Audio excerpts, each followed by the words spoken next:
السلام علیکم ورحمۃ اللہ وبرکاتہ۔ ان الحمد للہ نحمده ونستعینه ونستغفره ونعوذ باللہ من شرور انفسنا ومن سیئات اعمالنا من يهده الله فلا مضل له ومن يضلل فلا هادي له وأشهد أن لا إله إلا الله وحده لا شريك له وأشهد أن محمدًا عبده ورسوله يا أيها الذين آمنوا اتقوا الله حق تقاته ولا تموتن إلا وأنتم مسلمون يا أيها الناس اتقوا ربكم الذي خلقكم من نفس واحدة وخلق منها زوجها وبث منهما رجالا كثيرا ونساء واتقوا الله الذي تساءلون به والأرحام إن الله كان عليكم رقيبا يا أيها الذين آمنوا اتقوا الله وقولوا قولا سديدا يصلح لكم أعمالكم ويغفر لكم ذنوبكم ومن يطع الله ورسوله فقد فاز فوزا عظيما أما بعد فإن خير الحديث كتاب الله وخير الهدي هدي محمد صلى الله عليه وسلم وشر الأمور محدثاتها وكل محدثة بدعة وكل بدعة ضلالة وكل ضلالة في النار۔ قال تعالى وَلِلَّهِ الْأَسْمَاءُ الْحُسْنَى فَادْعُوهُ بِهَا۔ ہر قسم کی حمد و ثنا اللہ رب العزت کے لیے، اور کثرت سے درود و سلام ہو امام الانبیاء جناب محمد الرسول اللہ صلی اللہ علیہ وسلم کی ذات اقدس پہ۔ اللہ رب العزت سے دعا کرنا ایک عظیم عبادت ہے۔ یہ عبادت اللہ رب العزت کو بہت ہی محبوب ہے، بہت ہی پسند ہے۔ جب جب انسان اللہ رب العزت کے سامنے اپنے ہاتھ پھیلاتا ہے، اللہ رب العزت کے سامنے گر گڑاتا ہے، تب تب انسان اللہ رب العزت کی صحیح معنوں میں عبادت میں مصروف و مشغول ہوتا ہے۔ اللہ رب العزت سے آپ دعا کریں گے تو آپ چاہیں گے کہ میری ہر دعا قبول ہو، لیکن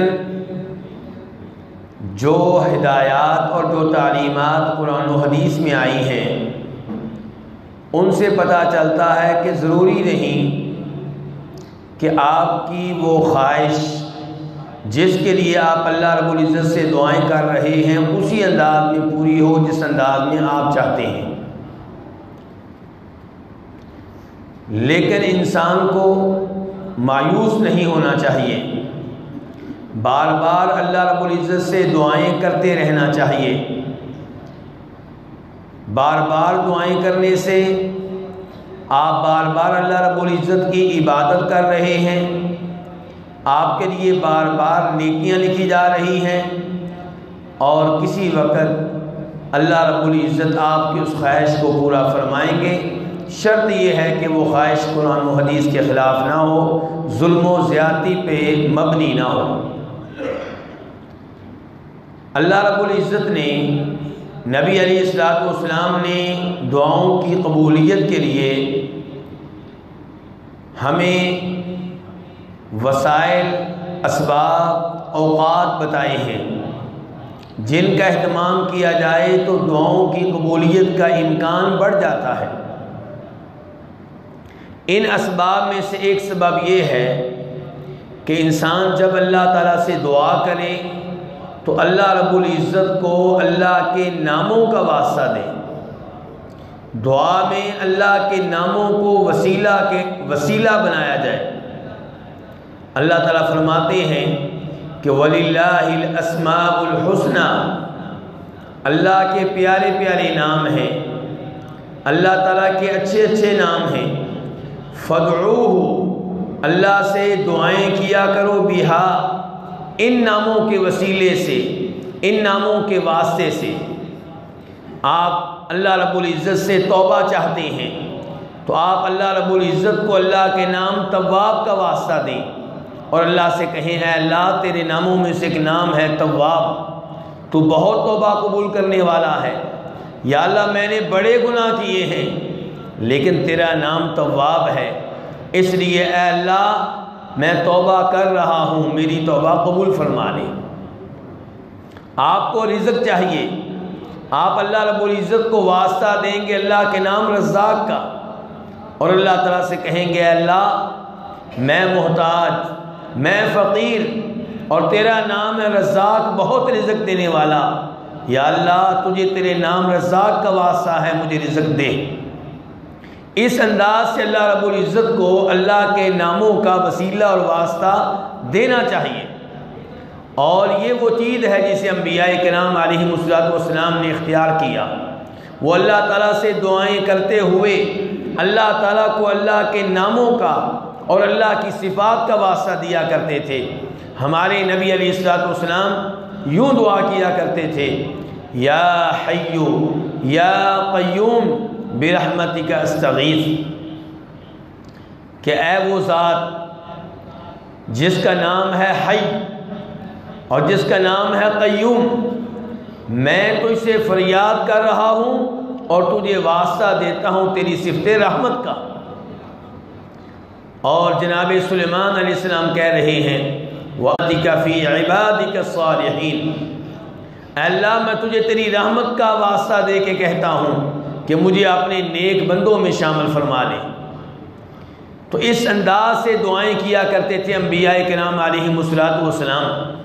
نبی علیہ السلام کی مشہور و معروف دعا ہے اسألک بکل اسم هو لک سمیت بہ نفسک، اے اللہ میں تجھ سے دعا کرنے لگا ہوں، تجھ سے سوال کرنے لگا ہوں، ایک التجا تیرے سامنے رکھنے لگا ہوں، لیکن التجا کرنے سے پہلے، سوال کرنے سے پہلے تجھے تیرے تمام ناموں کا واسطہ دے رہا ہوں۔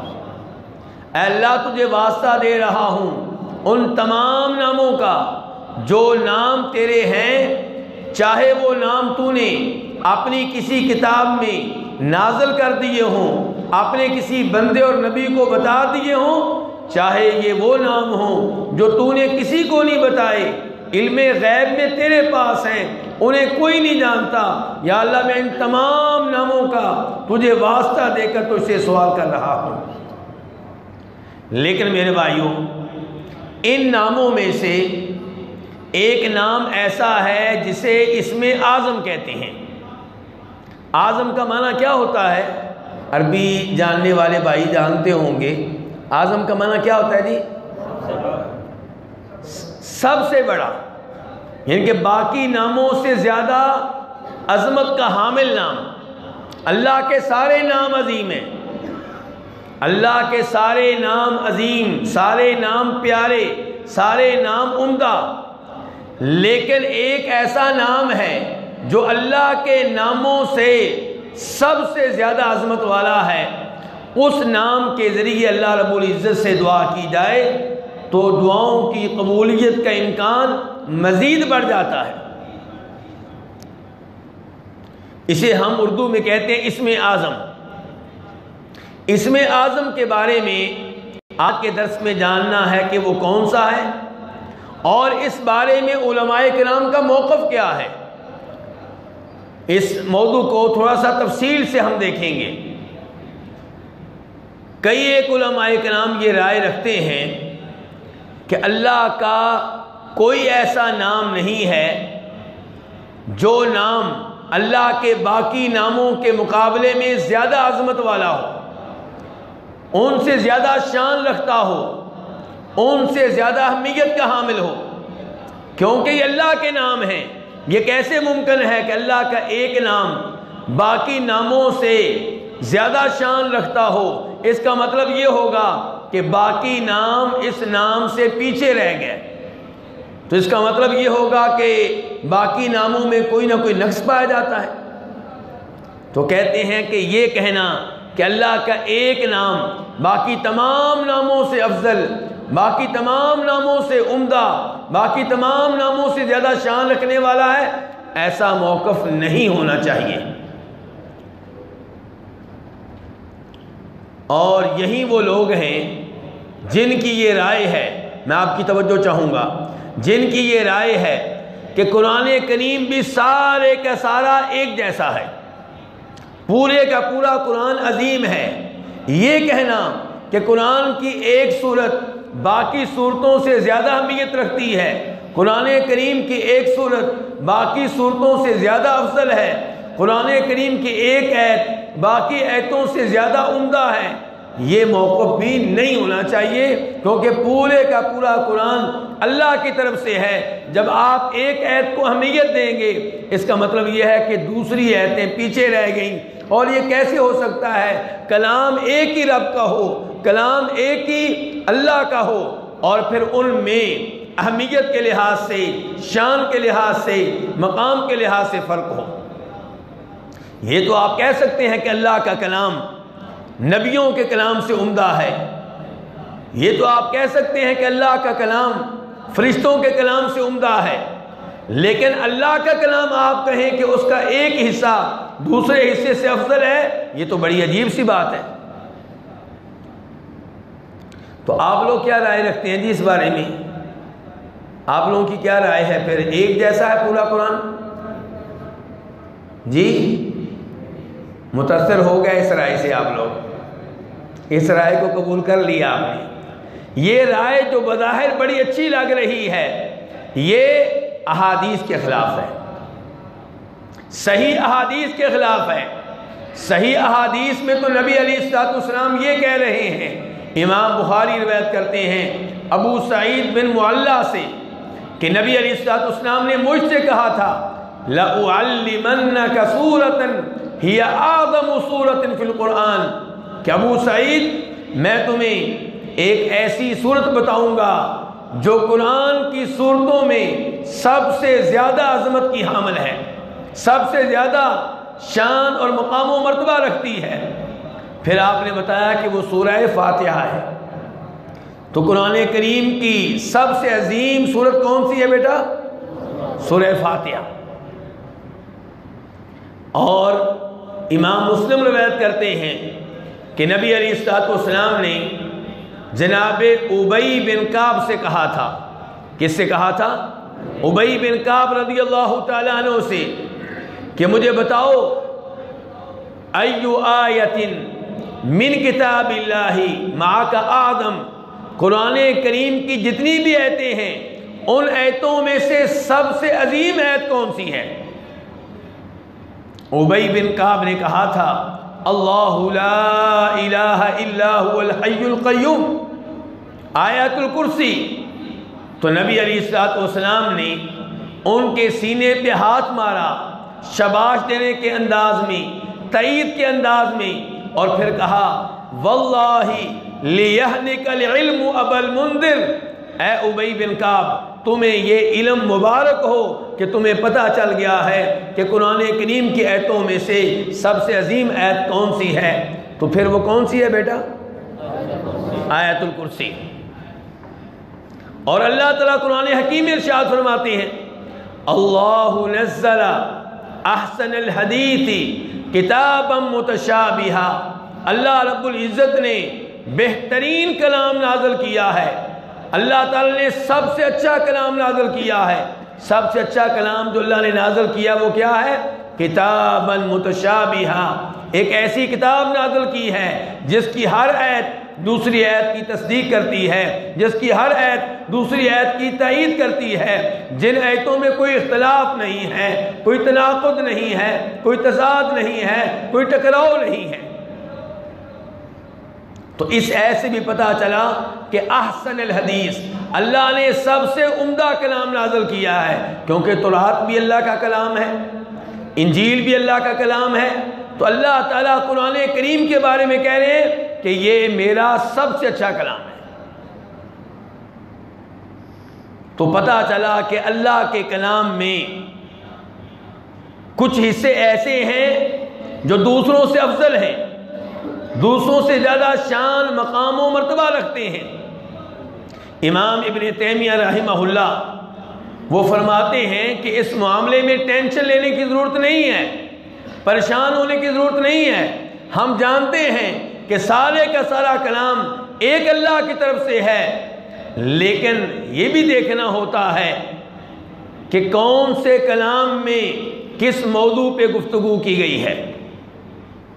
آپ کے پاس ایک طرف ہے سورہ لہب، تبت یدا ابی لہب، اس میں گفتگو ہوئی ہے کس کے بارے میں؟ ابو لہب کے بارے میں۔ ابو لہب جہنم میں جائے گا، اس کی بیوی جہنم میں جائے گی۔ اور ایک طرف ہے سورہ اخلاص، اس میں گفتگو کس کے بارے میں ہوئی ہے؟ اللہ کے بارے میں، اللہ کی صفات کے بارے میں۔ تو یہ دونوں صورتیں برابر نہیں ہیں۔ سورہ اخلاص یقیناً سورہ لہب سے افضل اور اس سے زیادہ اہمیت اور شان کی حامل ہے۔ تو اس لیے قرآن کریم کی صورتیں، قرآن کریم کی آیتیں، ان میں بھی ایک صورت دوسری صورتوں سے افضل ہے، ایک آیت دوسری آیتوں سے افضل ہے۔ ایسے ہی اللہ کے ناموں میں ایک نام ایسا ہے جو باقی ناموں سے زیادہ اہمیت رکھتا ہے۔ تو ان لوگوں کا موقف ٹھیک نہیں ہے جو کہتے ہیں کہ سارے نام ایک جیسے ہیں، سارے نام برابر ہیں، اور یہ کہنا غلط ہے کہ اللہ کا ایک نام باقی تمام ناموں سے افضل ہے۔ وہ کہتے ہیں یہ کہنا غلط ہے، تو یہ موقف ٹھیک نہیں ہے۔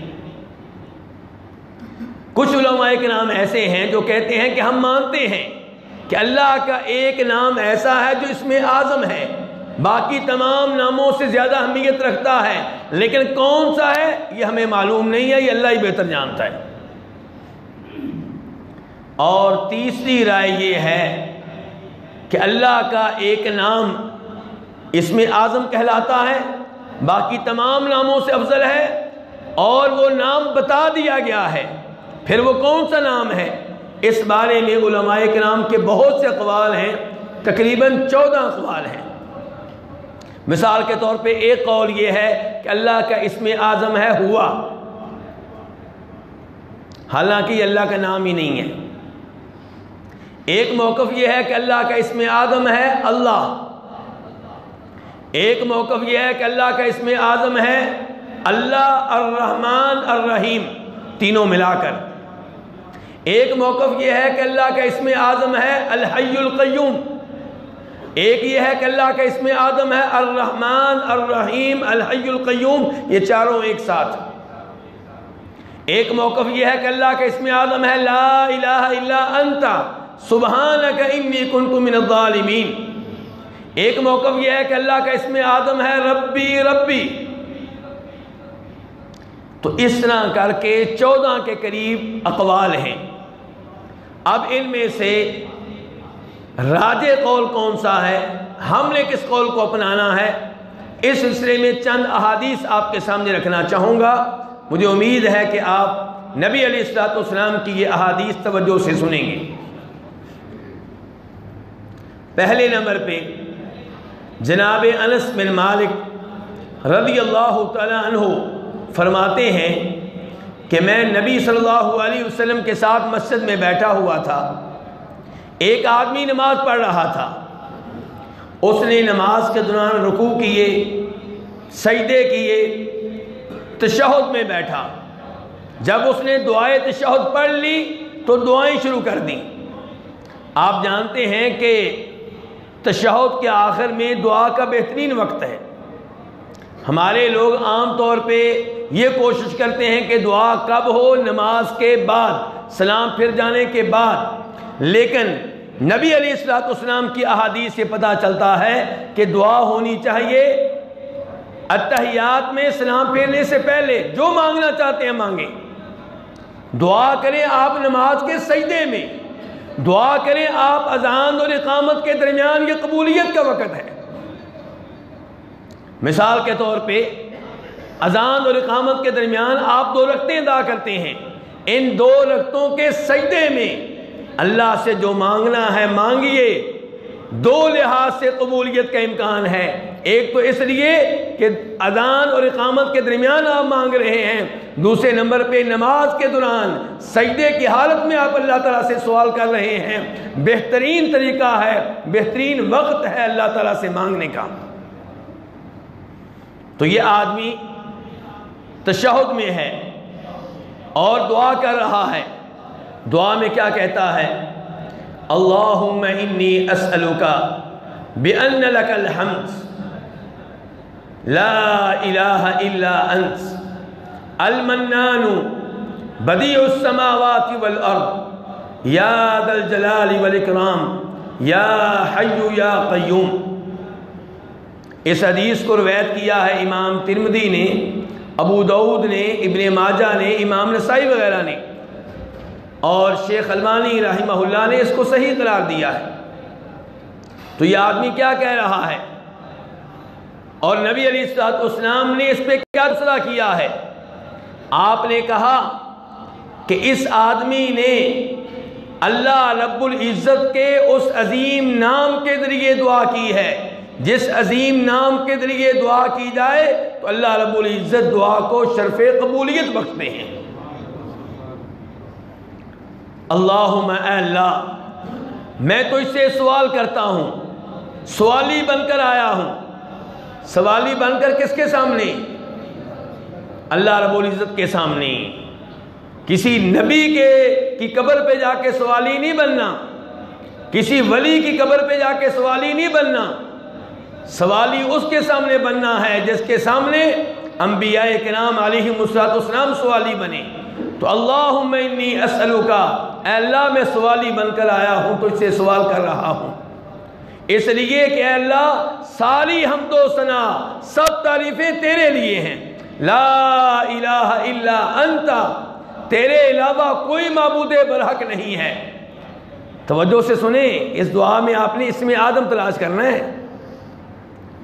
اس دعا میں اسم اعظم کیا ہے یہ اب آپ نے بتانا ہے۔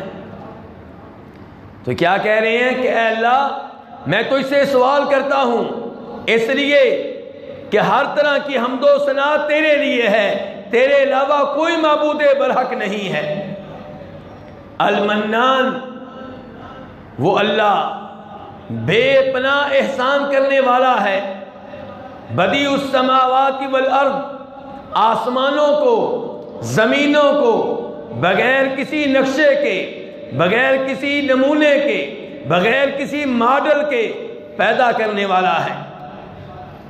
یا ذا الجلال والاکرام، وہ اے عظمتوں والے اللہ، اے کرم کرنے والے اللہ، اے عزت دینے والے اللہ۔ یا حی یا قیوم، اے وہ اللہ کہ جس کا نام حی ہے، تو کامل حیات والا ہے، تیری زندگی ہر عیب سے ہر نقص سے پاک ہے۔ یا اللہ ویسے تو ہم بھی حیٌ ہیں، جو بھی آپ میں سے بیٹھا ہے وہ کیا حیٌ ہے، زندہ ہے، لیکن بہت فرق ہے اللہ کے حیٌ ہونے میں اور انسان کے حیٌ ہونے میں۔ میں زندہ ہوں، پہلے زندہ نہیں تھا، پھر اللہ نے مجھے زندگی دی، اور زندگی بھی کیا، جب پیدا ہوا ہوش ہی نہیں تھا، مجھے پتہ ہی نہیں کہ میں پیدا ہو چکا ہوں۔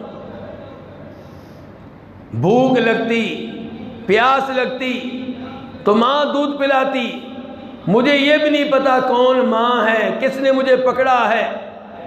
یہ زندگی ہے۔ اور پھر جب بڑے ہوئے تب بھی عیب ہی عیب، کمزوریاں ہی کمزوریاں، کبھی کان میں درد، کبھی سر میں درد، کبھی پیٹ میں درد، اور یہ جناب زندہ ہے۔ عجیب و غریب زندگی ہے، مصائب سے بری ہوئی، مشکلات سے بھرپور، ٹینشنوں کا شکار یہ انسان زندہ ہے۔ کبھی یہ بیماری، کبھی وہ بیماری، کبھی یہ پریشانی، کبھی وہ پریشانی، کبھی قوت سماعت جواب دے گئی، کبھی دیکھنے کی صلاحیت چھین لی گئی، اور پھر ایک دن فوت بھی ہو گیا۔ جو زندگی ملی تھی ناقصی وہ بھی چلی گئی۔ تو یہ ہے انسان کی زندگی، اور اللہ کوئی ابتدا نہیں، کوئی انتہا نہیں، ازل سے لے کے ابد تک ہر طرح کے نقائص سے پاک زندگی اللہ تعالیٰ کی۔ تو اللہ تعالیٰ ہیں حیٌ، کامل حیات والے، قیوم، اللہ تعالیٰ خود بھی قائم، خود بھی موجود، اور دنیا میں جو بھی مخلوق موجود ہے اسے قائم رکھنے والا کون؟ اللہ رب العزت۔ میں اور آپ سانسیں لیتے ہیں، میرا اور آپ کا دل دھڑکتا ہے، تو یہ اللہ رب العزت کی وجہ سے ہے۔ جب اللہ نہیں چاہیں گے میری اور آپ کی سانسیں بند ہو جائیں گی، میرا اور آپ کا دل دھڑکنا بند ہو جائے گا۔ آسمان قائم ہیں کسی ستون کے بغیر، کسی سہارے کے بغیر، تو اس لیے کہ اللہ نے قائم کر رکھا ہے۔ ان اللہ یمسک السماوات والارض ان تزولا ولئن زالتا ان امسکہما من احد من بعدی۔ اللہ تعالیٰ سوال کر رہے ہیں، مجھ سے اور آپ سے پوچھ رہے ہیں کہ بتاؤ یہ آسمان جن کو میں نے قائم کر رکھا ہے، اگر میں ان کو سہارا نہ دوں، میں ان کو قائم نہ رکھوں، تو کون ہے جو ان کو قائم رکھے گا؟ کوئی نہیں ہے۔ وہ قیوم ہے۔ یہ جو فضا میں، ہواؤں میں پرندے اڑ رہے ہیں، ان کو کون قائم رکھے ہوئے ہے؟ ما یمسکہن الا الرحمن، اللہ رب العزت۔ تو اللہ تعالیٰ خود بھی قائم ہے، اور دنیا میں جو بھی مخلوق موجود ہے اسی کی وجہ سے موجود ہے۔ جب وہ نہیں چاہے گا تو یہ مخلوق نہیں رہے گی۔ تو یہ وہ اللہ ہے جس سے وہ صحابی دعا کر رہے ہیں، اور ان الفاظ میں دعا کر رہے ہیں، اور آپ نے اس صحابی کے ان الفاظ کو اسم اعظم قرار دیا ہے۔ پھر روایت کرتے ہیں امام ترمذی، ابو داؤد، ابن ماجہ، جناب بریدہ بن حسیب اسلمی رضی اللہ تعالیٰ عنہ سے، وہ کہتے ہیں کہ ایک آدمی دعا کر رہا تھا، نبی علیہ السلام نے اس کی دعا سنی۔ وہ اپنی دعا میں کہہ رہا تھا، اللہم انی اسألک بانی اشہد انک انت اللہ لا الہ الا انت الاحد الصمد الذی لم یلد ولم یولد ولم یکن لہ کفوا احد۔ اے اللہ میں سوالی بن کر آیا ہوں، اے اللہ میں التجا لے کر آیا ہوں، اے اللہ میں گواہی دیتا ہوں کہ تو ہی اللہ ہے، تو ہی معبود برحق ہے، لا الہ الا انت، تیرے علاوہ ایک بھی ایسا نہیں جو ہماری طرف سے کسی بھی عبادت کا حقدار ہو، کسی بھی عبادت کے لائق ہو۔ الاحد، اے اللہ تو اکیلا ہے، تین معبود نہیں ہیں، اے اللہ تو اکیلا ہے۔ الصمد، اے اللہ تو بے نیاز ہے، ساری کائنات، ساری مخلوقات تیری محتاج، تو کسی کا محتاج نہیں ہے۔ یا ایھا الناس انتم الفقراء الی اللہ، اے لوگو تم سارے کے سارے اللہ کے محتاج ہو۔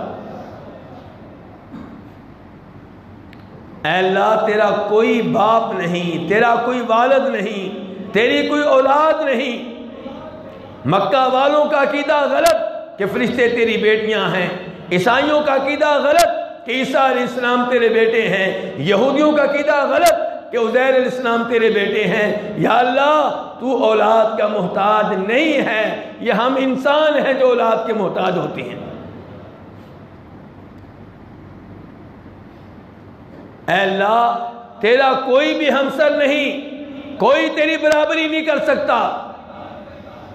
ان الفاظ کے ساتھ اس صحابی نے دعا کی ہے، تو فرماتے ہیں نبی علیہ السلام اس ذات کی قسم جس کے ہاتھ میں میری جان ہے کہ اس میرے صحابی نے اللہ تعالیٰ کے اس اسم آدم کے ساتھ دعا کی ہے، جس کے ساتھ دعائیں کی جائیں تو اللہ دعاؤں کو قبول کرتا ہے، سوال کیا جائے تو اللہ عطا کرتا ہے۔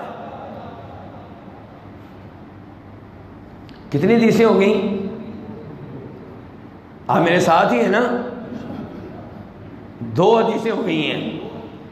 تیسرے نمبر پہ امام ابن ماجہ رحمہ اللہ روایت کرتے ہیں ابو امامہ رضی اللہ تعالیٰ عنہ سے کہ فرمایا نبی علیہ الصلوۃ والسلام نے اسم اعظم قرآن کریم کی 3 صورتوں میں آیا ہے۔ وہ اسم اعظم جس کے واسطے سے دعائیں کی جائیں تو اللہ تعالیٰ دعائیں قبول کرتے ہیں، وہ قرآن کی 3 صورتوں میں آیا ہے۔ کون کون سی؟ فرمایا سورہ بقرہ، سورہ آل عمران اور سورہ طٰہٰ۔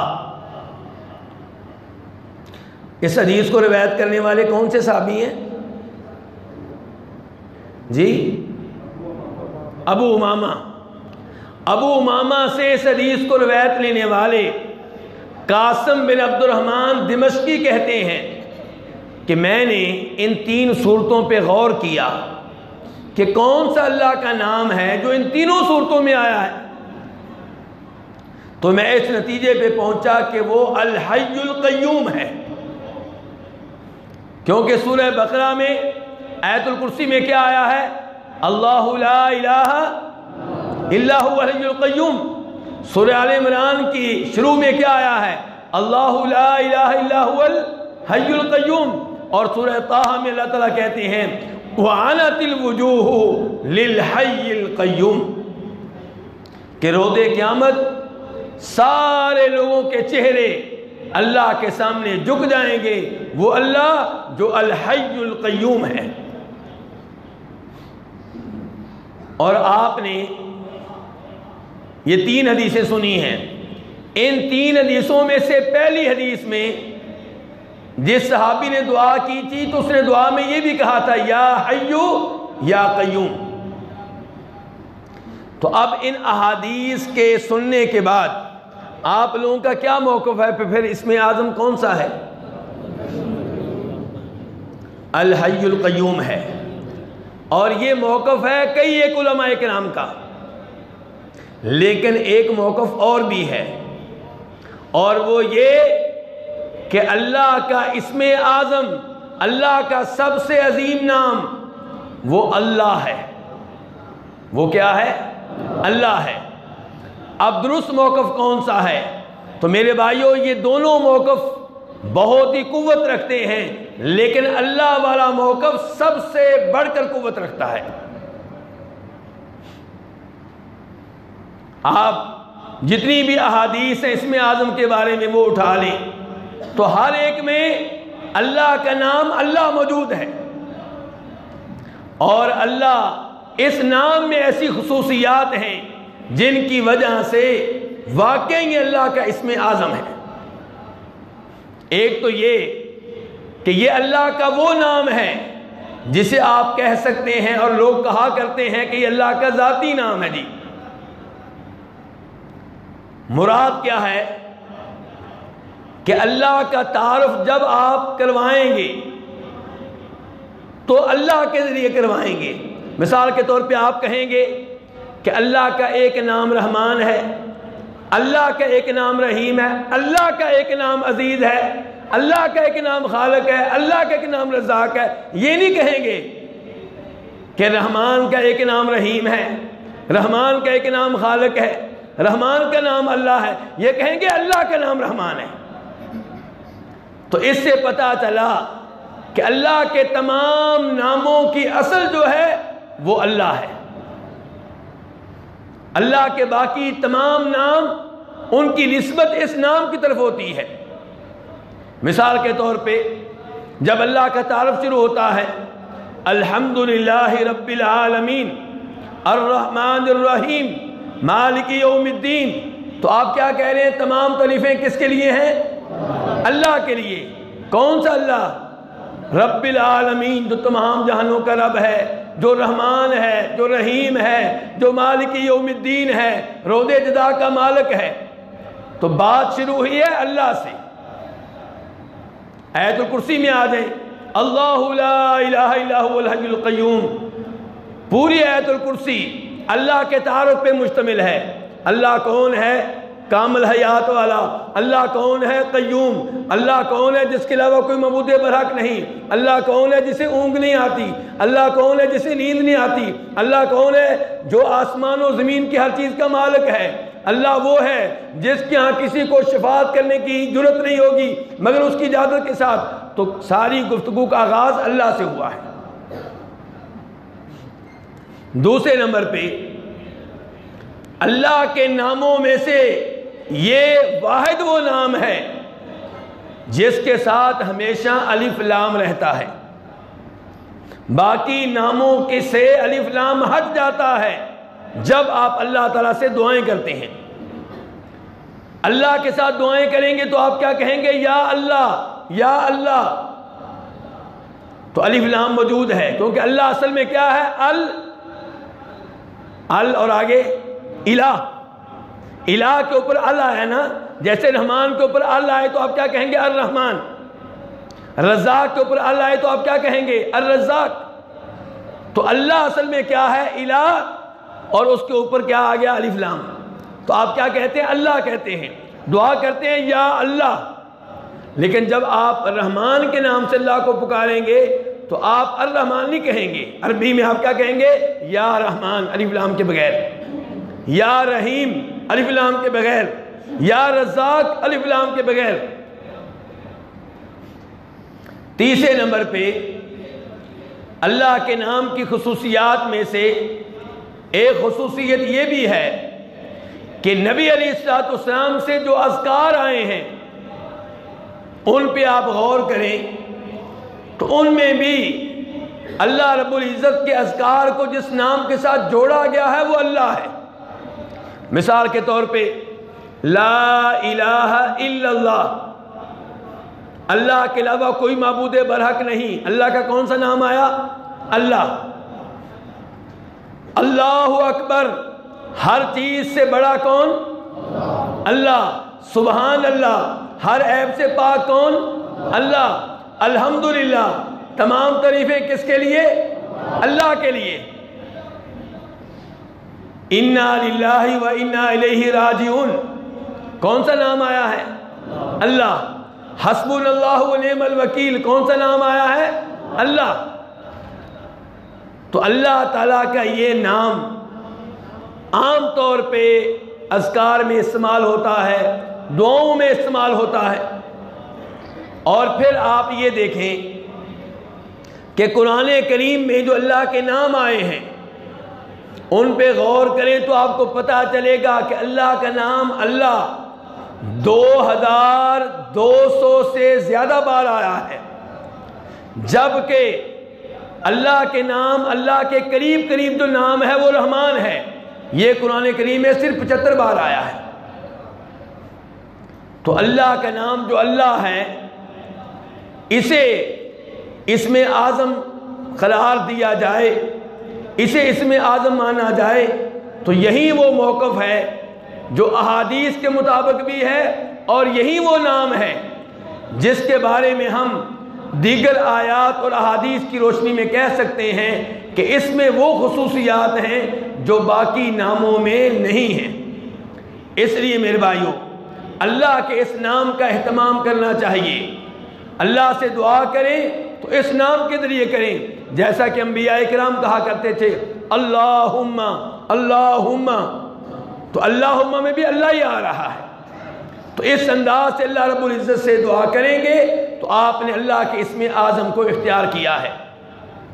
لوگوں کے ذہنوں میں یہ بات بٹھا دی گئی ہے کہ شاید اسم اعظم ایسی کوئی خفیہ چیز ہے, ایسا کوئی مخفی خزانہ ہے جو عام لوگوں کو نہیں بتایا گیا, جو خاص خاص اللہ کے ولیوں کو معلوم ہوتا ہے. اور پھر لوگ جاتے ہیں کئی بزرگوں کے پاس, کیوں جی؟ اس کے پاس اسم اعظم ہے, اس سے دعا کروانی ہے, چونکہ اس کے پاس اسم اعظم ہے, وہ دعا کرے گا تو میرا کام ہو جائے گا. اور پھر یہ سمجھتے ہیں کہ شاید اسم اعظم کوئی ایسا بٹن ہے جس کو دبائیں گے تو ہر دعا فوراً قبول ہو جائے گی. نہیں میرے بھائی, اس میں کوئی شک و شبہ نہیں ہے کہ اسم اعظم کے ذریعے دعائیں قبول ہوتی ہیں, یہ اللہ کے رسول نے گارنٹی دی ہے صلی اللہ علیہ وسلم۔ لیکن جب کوئی رکاوٹ پیدا کریں گے تو ظاہر ہے کہ دعا قبول نہیں ہوگی۔ مثال کے طور پہ جو حرام کھائے، کیا اس کی دعا قبول ہونے کی گارنٹی ہے؟ فرماتے ہیں نبی علیہ الصلوۃ والسلام کہ ایک آدمی حالت سفر میں ہے، اللہ سے دعائیں کر رہا ہے اور حالت اس کی ایسی ہے کہ دعا قبول ہونی چاہیے، حالت سفر میں ہے، حالت سفر میں دعائیں قبول ہوتی ہیں، بال اس کے پراگندہ ہیں، مسکینوں والی حالت ہے، اس لحاظ سے بھی دعا قبول ہونی چاہیے، اور ایک اللہ کو پکار رہا ہے، شرک بھی نہیں کر رہا، یا ربی کہہ رہا ہے کہ اے میرے خالق، اے میرے مالک، اے میرے رازق، اے میرے امور کی تدبیر کرنے والے، لیکن دعا قبول نہیں ہو رہی۔ کیوں؟ فرمایا اس لیے کہ مطعمہ حرام ومشربہ حرام وملبسہ حرام وغذی بالحرام فأنی یستجاب لذلک۔ فرمایا جو کھانا کھاتا ہے وہ حرام کا، جو لباس پہنا ہوا ہے وہ حرام کے مال سے حاصل کیا ہے، جو دودھ پیتا ہے، شہد پیتا ہے، وہ بھی حرام کے مال کے ذریعے حاصل کیا ہے، حرام اس کے جسم میں سرایت کر چکا، تو اس کی دعا کیسے قبول ہو؟ تو اس لیے میرے بھائیوں، جہاں انسان ان اسباب کو اختیار کرے جن اسباب کو اختیار کرنے سے دعاؤں کی قبولیت کا امکان بڑھ جاتا ہے، وہاں پہ یہ بھی دیکھنا ہوگا کہ کون سی ایسی چیزیں ہیں جو دعاؤں کی قبولیت میں رکاوٹ ہے۔ ورنہ دعاؤں کی قبولیت کے اسباب میں سے ایک سبب یہ ہے کہ آپ کے لیے دعا کرے آپ کا والد، آپ کے لیے دعا کرے آپ کی والدہ، لیکن ہمارا والد ہمارے لیے دعا کرتا ہے، قبول نہیں ہوتی، والدہ دعا کرتی ہے، قبول نہیں ہوتی۔ کیوں؟ یہ سوچنا چاہیے رکاوٹ کیا ہے، اپنی کمائی کے اوپر غور کرنا چاہیے۔ آپ جو تنخواہ لیتے ہیں وہ کیسے لے رہے ہیں، اس کے اوپر غور کرنا چاہیے۔ آپ کسی اسکول میں ملازمت کرتے ہیں، کسی فیکٹری میں ملازمت کرتے ہیں، کسی شاپ میں ملازم ہیں، کیا آپ ملازمت کا حق ادا کر رہے ہیں؟ اسکول ٹیچروں کو دیکھ لیں آپ، اگر 8 گھنٹے کی ڈیوٹی ہے تو کیا ادا کرتے ہیں؟ اور اسکول میں پہنچنے کے بعد کیا موبائل استعمال کرنے میں رہتے ہیں یا بچوں کا حق ادا کرتے ہیں؟ کلاس میں پڑھاتے ہیں تو کیا اس کے اوپر دل اپنا مطمئن ہوتا ہے، یا اپنا دل بھی مان رہا ہوتا ہے کہ لڑکوں کو ٹرخایا ہے، پڑھانے کا حق ادا نہیں کیا؟ تو کہنے کا مطلب یہ ہے میرے بھائیوں کہ ان امور سے بچا جائے جو امور دعاؤں کی قبولیت میں رکاوٹ بنتے ہیں، اور ان امور کو اختیار کیا جائے جن کی وجہ سے دعائیں قبول ہوتی ہیں۔ وہ اوقات جن اوقات میں دعائیں قبول ہوتی ہیں، وہ حالات جن حالات میں دعائیں قبول ہوتی ہیں، وہ الفاظ جن کے ذریعے اللہ دعائیں سنتا ہے، تو اللہ تعالیٰ کے ناموں کو وسیلہ بنانا چاہیے۔ وَلِلَّهِ الْأَسْمَاءُ الْحُسْنَى فَادْعُوهُ بِهَا، خصوصاً اللہ کا اسم اعظم، اور اس کے بارے میں 2 مضبوط قول ہیں۔ ایک یہ کہ اللہ کا اسم اعظم اللہ ہے، دوسرے نمبر پہ اللہ کا نام الحی القیوم ہے۔ اللہ رب العزت سے دعا ہے کہ اللہ تعالیٰ ہمیں ان بندوں میں سے بنائے جو کثرت سے دعائیں کرنے والے ہوتے ہیں، جو دعاؤں کو عبادت سمجھتے ہیں، اور اے اللہ ہمیں ان میں سے بنا جو اہتمام کرنے والے ہوتے ہیں تیرے ناموں کا، جو تیرے ناموں کو یاد کرتے ہیں، تیرے ناموں کا معنی و مفہوم سیکھتے ہیں، اور پھر یا اللہ اسم اعظم کے ذریعے ہمیں دعائیں کرنے کی توفیق دے اور ہماری دعاؤں کو قبول فرما۔ یا اللہ جتنے مسلمان مریض ہیں ان سب کو شفا دے، جو پریشان ہیں ان کی پریشانیاں دور فرما، جو فوت ہو چکے ہیں ان کی مغفرت فرما۔ وآخر دعوانا ان الحمدللہ رب العالمین۔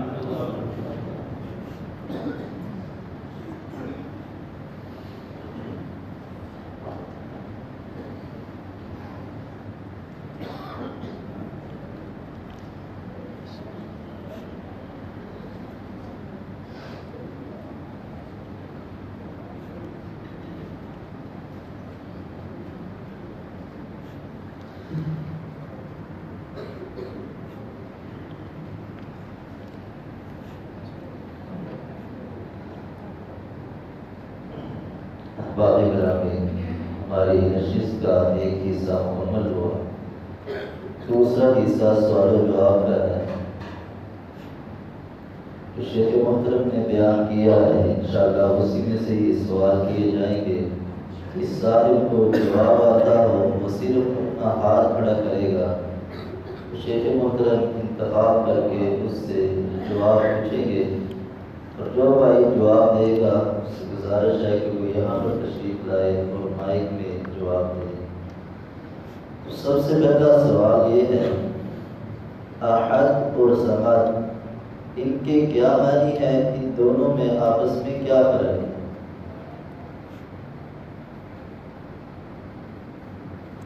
جی آئیں تشریف لائیں۔ جی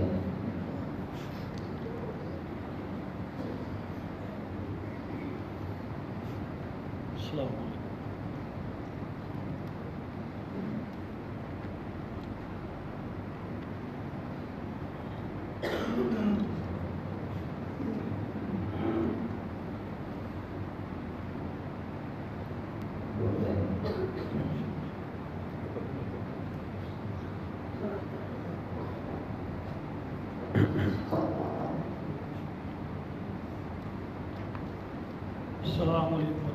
السلام ورحمۃ اللہ وبرکاتہ۔ السلام علیکم ورحمۃ اللہ وبرکاتہ۔ احد کے معنی ہے اکیلا، اللہ تعالیٰ اکیلا ہے، اس کے علاوہ کوئی اکیلا نہیں، وہ واحد ہے۔ الصمد کے معنی ہے بے نیاز، کہ اللہ تعالیٰ بے نیاز ہے، جو مشرک ان کے ذمہ کوئی ایسے کام لگاتے ہیں ویسا میری ساگا مجھ سے پاک ہے، اللہ بے نیاز ہے۔ السلام علیکم وبرکاتہ۔ ٹھیک ہے جی دے دیں، کیونکہ بزرگ اکیلے نے ہاتھ کھڑا کیا تھا، کسی نے کھڑا ہی نہیں کیا۔ سمد کا معنی اچھی طرح بیان کرے نا کہ وہ کسی کا محتاج نہیں، باقی سب اس کے محتاج ہیں اور وہ کسی کا محتاج نہیں۔ جی ہاں ٹھیک ہے کہ نہیں؟ دائیں ہاتھ۔ السلام علیکم وبرکاتہ۔ اللہ سوال نمبر 2، اسم اعظم قرآن مجید کی کون کون سی صورتوں میں آئے ہیں اور وہ کتنی صورتیں ہیں؟ ہاں جی سب سے چھوٹا بچہ یہی نظر آ رہا ہے مجھے، آئیں بیٹا۔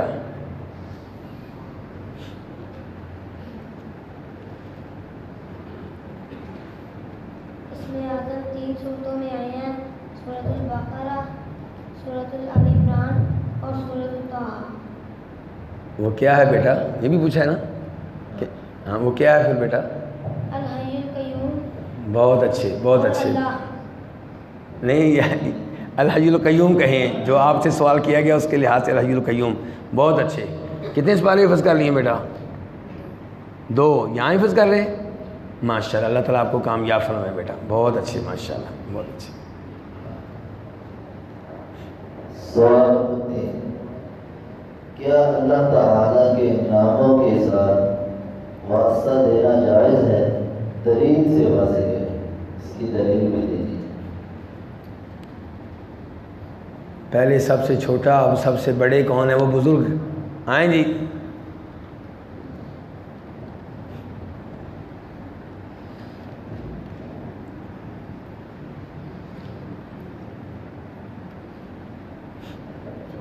السلام علیکم وبرکاتہ۔ السلام علیکم۔ السلام علیکم وبرکاتہ۔ دعا کے ساتھ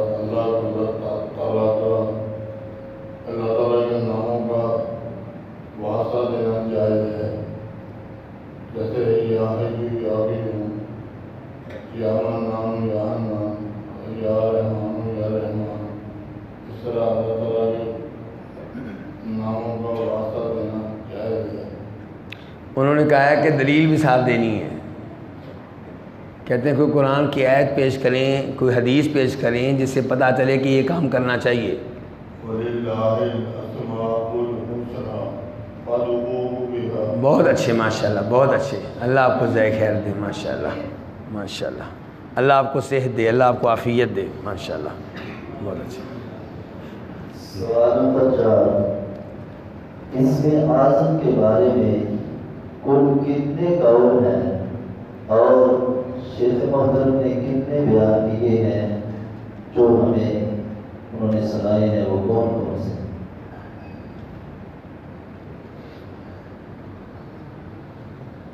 ہاتھ کھڑا کرنا ہے تو صحیح کھڑا کریں بھائی، پتہ چلے کوئی۔ چلیں بیٹا، پہلے یہ کھڑے ہمارے قریب ہی ہیں، چلیں۔ ہاں جی آپ چودہ کال بتائے تھے، جس کے آپ نے دو بتائے تھے، الصمد الحقیقی و اللہ۔ نہیں بیٹا، یہ تو راجے بتائے ہیں نا، لیکن وہ جو انہوں نے سوال کیا ہے نا، وہ کہ یہی سوال تھا، ٹھیک ہے چلیں لے لیں بس یہ لیں۔ ماشاء اللہ ماشاء اللہ، بہت مبارک ہو بیٹا آپ کو، ماشاء اللہ۔ کتنے سپارے ہو گئے آپ کے؟ 18۔ ماشاء اللہ ماشاء اللہ، الحمدللہ۔ سوال نمبر 5، نبی صلی اللہ علیہ وسلم دعا کے شروع میں اللہ تعالیٰ کے کون کون سے نام پڑھا کرتے ہیں؟ جی آج صاحب۔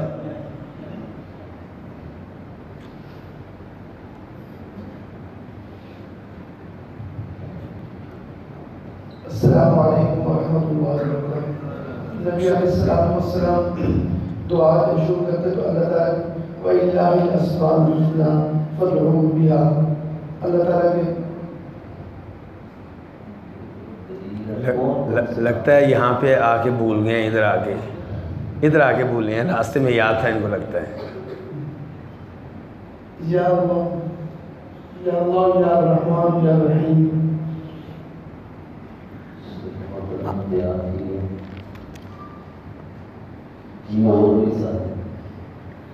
اللہ تعالیٰ آپ کو جزائے خیر دیں، آپ نے کوشش کی ہے، آپ کو اجر و ثواب ملے گا انشاءاللہ۔ بیٹھیں ادھر قریب بیٹھ جائیں، شاید پھر موقع ملے گا انشاءاللہ۔ جی آئیں۔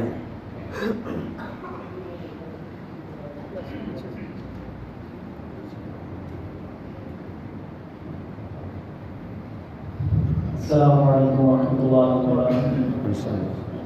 مختلف احادیث رسول اللہ صلی اللہ علیہ وسلم سے ہمیں معلوم ہوتا ہے، اور جیسا شیخ محترم نے بھی بتایا کہ نبی کریم صلی اللہ علیہ وسلم جب دعا مانگتے تھے تو اکثر ان کے الفاظ یہی ہوتے تھے، اللہم انی اسألک۔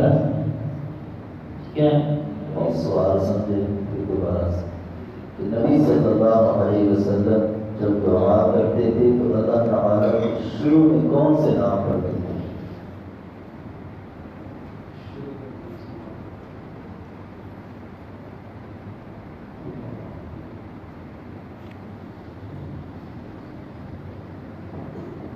پھر کسی اور کو بلانا ہے؟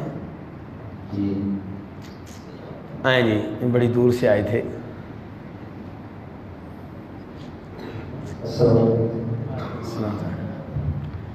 ایک بات میں واضح کر دوں کہ ہم یہاں پہ سیکھنے کے لیے بیٹھے ہیں، تو اگر کوئی بھائی آئے اور سوال کا جواب درست نہ ہو تو پریشان نہیں ہونا۔ آپ نے کوشش کی، محنت کی، اس کے اوپر اللہ اجر و ثواب دے گا۔ جتنے قدم اٹھا کر آئے، ہر قدم پہ انشاءاللہ اجر و ثواب ملے گا۔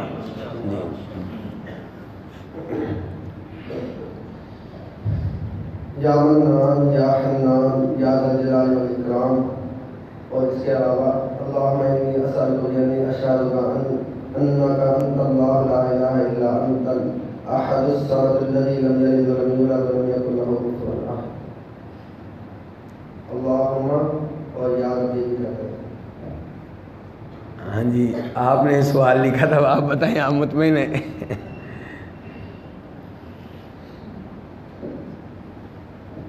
اور کوئی بھائی؟ یہ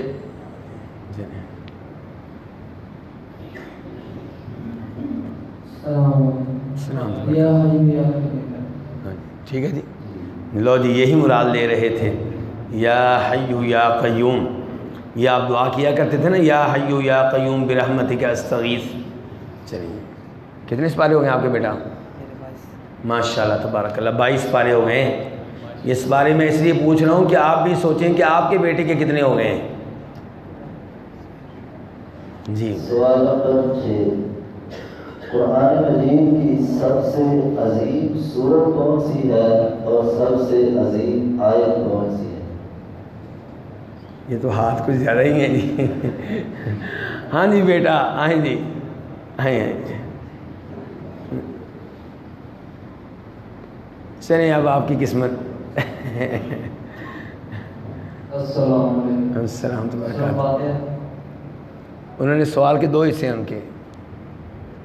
قرآن مجید کی سب سے عظیم سورت کون سی ہے اور سب سے عظیم آیت کون سی ہے؟ سورۃ فاتحہ, سورۃ سمد.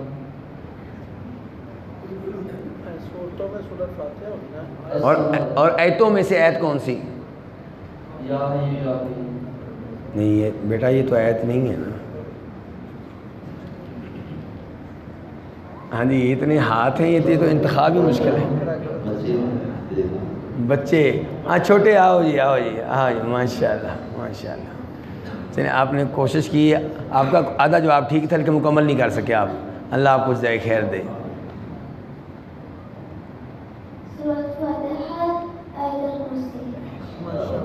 بہت اچھے. صورتوں میں سے سب سے عظیم صورت سورہ فاتحہ اور ایتوں میں سے سب سے عظیم ایت آیت الکرسی. بہت اچھے بیٹا. آپ کے کتنے سپارے ہو گئے ہیں؟ ناظرہ پڑھ رہے ہیں ابھی ادھر ہی پڑھ رہے ہیں. تو آپ نے وردی کیوں نہیں پہنی بیٹا؟ اچھا ماشاء اللہ تبارک اللہ. اللہ تعالیٰ آپ کو پورے قرآن کا حافظ بنائے بیٹا. ماشاء اللہ بہت اچھے بہت اچھے ماشاء اللہ. سوال نمبر 7, نماز میں کہاں کہاں دعا کر سکتے ہیں؟ نماز میں ہاں جی بیٹا آپ کیا کر رہے ہیں؟ ہاتھ کھڑا کیا ہے یا ویسے ہی آپ؟ یہ بچہ یہیں وہ پیچھے دیکھنا شروع ہو گیا, یہیں اسی کی بات کر رہا تھا. اچھا جی دیکھیں جی کوئی مدد کریں جی. بڑا مشکل مرحلہ ہے. ہاں جی ادھر سے نظر کو لینی پڑی. چلیں آئیں بیٹا آئیں ہاں جی ہاں جی.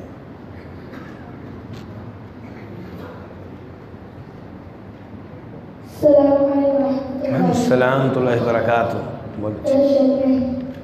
تشہد میں ایک اور بھی نماز میں اور کون سی جگہ؟ یہ پہلا جواب آپ کا ٹھیک ہے لیکن آگے مکمل کریں.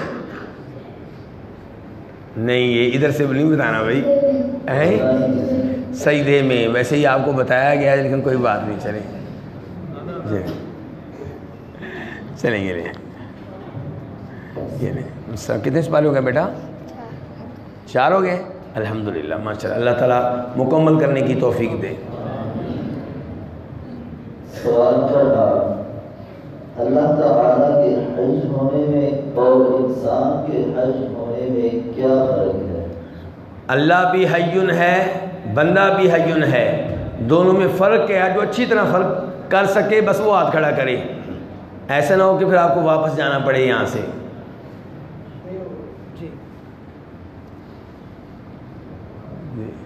اور اللہ کے بندے شریف آدمی دائیں ہاتھ کھڑا کرتے ہیں. آئیں آئیں. یہ ہم سیکھنے سکھانے کی مجلس میں ہیں, اس لیے جو بات ذہن میں آتی ہے ساتھ ساتھ خبردار کر دیتے ہیں. السلام علیکم ورحمۃ اللہ. اللہ کے حیّ کے عمل میں ہمیشہ زندہ رہنے والا ہے. اللہ تعالیٰ انسان جو ہے ہمیشہ زندہ رہنے والا نہیں ہے, اس کو موت آتی ہے. جی یہ ایک ہو گیا. اور بھی بیان کریں جی. انسان میں فنا ہو جانا ہے, اللہ نے باقی رہنا ہے. یہ تو ایک ہو گئی نا بات. یہ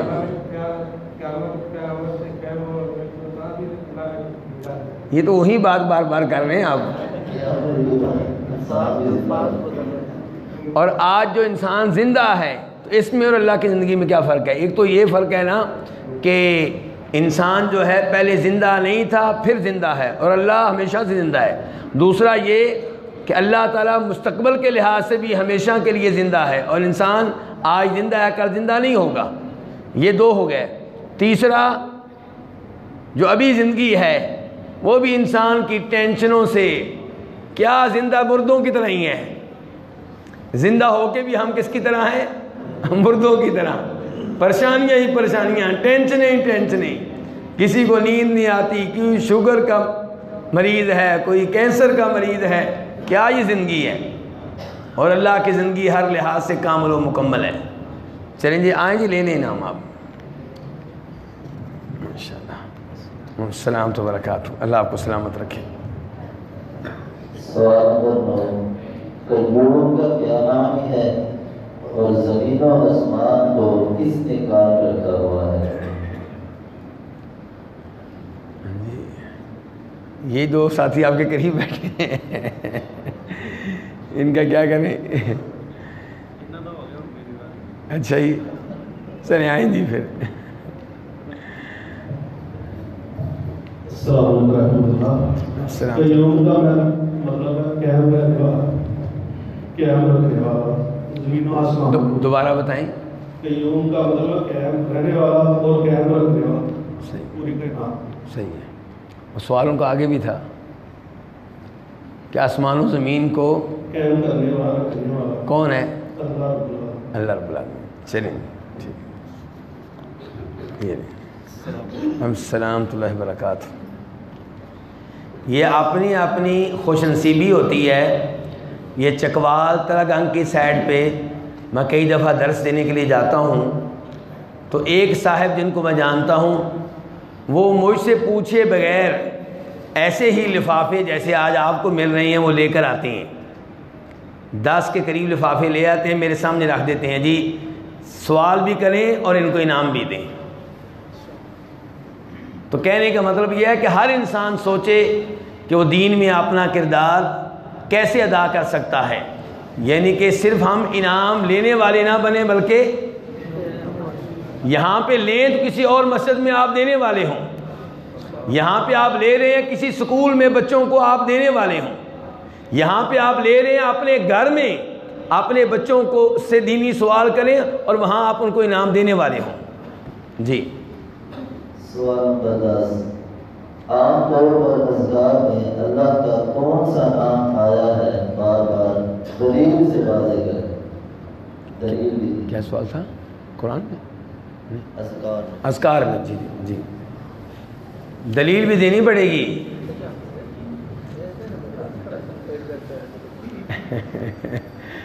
چلیں جی آئیں جی۔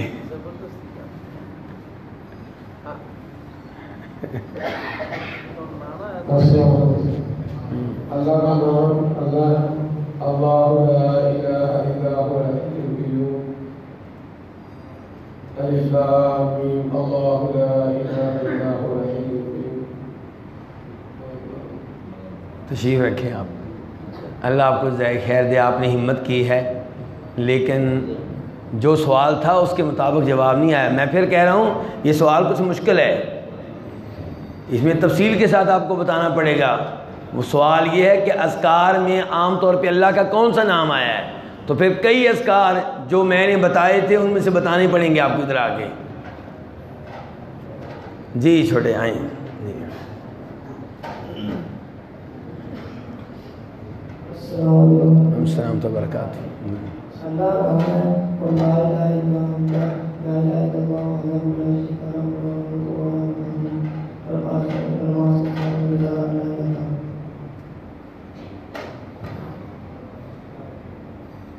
ہاں جی کر سب کیا کہتے ہیں؟ نہیں کون سے؟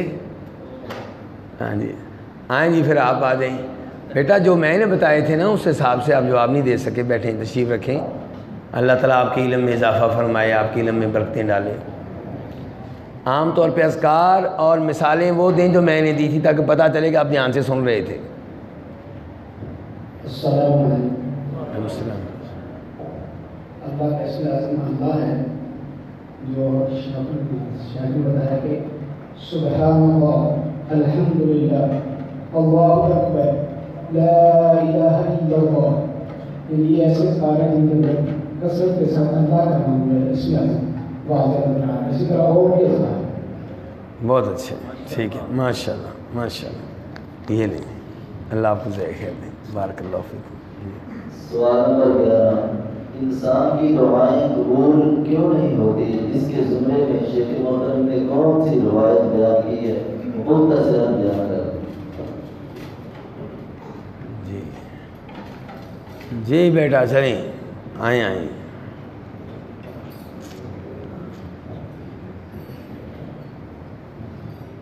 کیونکہ اس کی رزق کمائی جو ہوتی ہے وہ حلال نہیں ہوتی، کمائی کوئی حلال نہیں ہوتی، اس کے کپڑے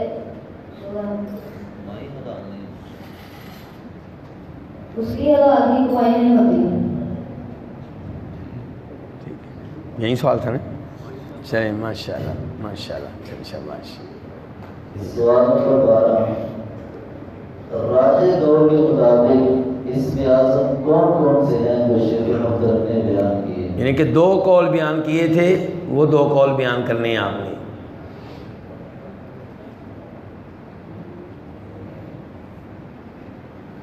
جی ہاں اس سائڈ پہ نگاہ نہیں پڑتی. جی بزرگو آئے.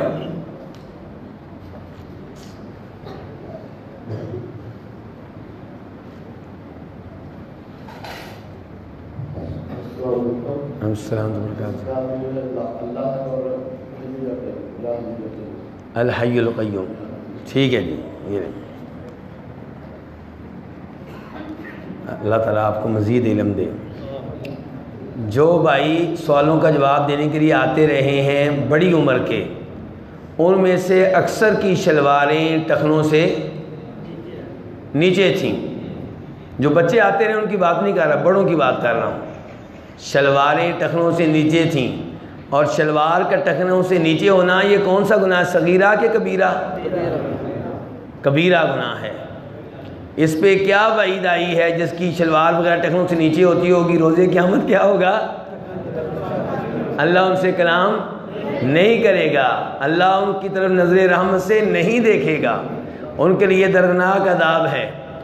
تو اپنے بچوں کو جہنم کی آگ سے بچانا چاہیے، اور اس سے بھی بچانا چاہیے کہ اللہ تعالیٰ روز قیامت ہمارے بچے کو، ہمارے کسی بزرگ کو، والد کو، بھائی کو اللہ تعالیٰ محبت سے دیکھنے کے لیے تیار نہ ہوں تو کتنے افسوس کا مقام ہے، اور اس کا انجام کیا ہوگا. جی آخری ہمارے 2 سوال اس طرح. نماز کا ترجمہ وہ کوئی سنائے گا تو انشاءاللہ اس کے لیے انعام ہے. جو سارے نماز کا ترجمہ سنائے گا شیخ محمد سوال کریں گے، اس نے سامعین کو بھی پڑھانا ہے ساتھ ساتھ. صحیح. درود شریف کا ترجمہ سننا چاہوں گا. یہ انتخاب کر ثواب کر دیں، بڑا مشکل کام ہے. یہ آپ کر دیں.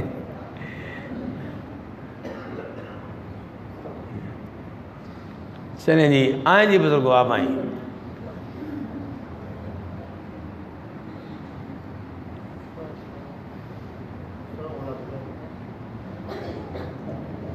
السلام علیکم ورحمۃ اللہ. السلام وبرکاتہ. اللهم صل على محمد وعلى آل محمد كما صليت على إبراهيم وعلى آل إبراهيم إنك حميد مجيد. اے اللہ درود و سلام نازل فرما حضرت محمد صلی اللہ علیہ وسلم پر اور آپ صلی اللہ علیہ وسلم کی آل پر، جس طرح آپ نے درود نازل فرمایا حضرت ابراہیم علیہ السلام. نہیں ابھی تو پہلے اپنا پاس ہو جائیں. وہ ترجمہ کیا کر رہے ہیں؟ اے اللہ درود و سلام نازل فرما جناب. درود نازل فرما حضرت محمد صلی اللہ علیہ وسلم پر اور آپ صلی اللہ علیہ وسلم کی آل پر. ہاں یہی میں کہنا. یہ درود کیا چیز ہے؟ درود نازل فرما وہ کیا چیز ہے؟ اے اللہ رحمت نازل فرما حضرت محمد صلی اللہ علیہ وسلم پر اور آپ کی آل پر، جس طرح رحمت نازل فرمائی حضرت ابراہیم علیہ السلام پر اور آپ کی آل پر. انک حمید مجید، بے شک تو تعریف کے لائق اور بزرگی کے لائق ہے.